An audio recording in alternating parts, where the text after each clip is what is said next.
కావాలి.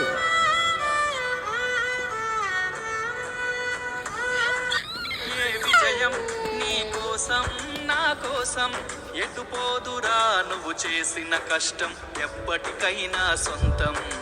కాలంతో పయనించే వాడికి కానిది ఏముంది, సాధనతోనే సాధ్యమవ్వునని సదాశయంతో సాగర ముందుకు రాదురా ఏ విజయం నీకు.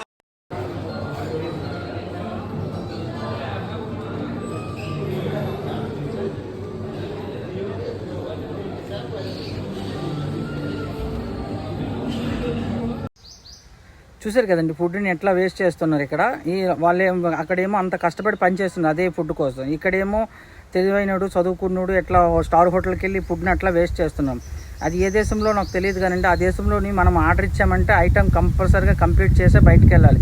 ఆ ఆర్డర్ ఇచ్చేసి ఒక చిన్న కొంచెం తిని కొంచెం వదిలేసి ఐటమ్ బయటికి వెళ్తామంటే ఒప్పుకోరు అక్కడ, ఎందుకంటే అక్కడ రూల్ పెట్టారు వాళ్ళు. అది ఏ దేశమో నాకు తెలియట్లేదు. మీకు ఆ దేశం పేరు తెలిస్తే కింద కామెంట్లో తెలియచేయండి.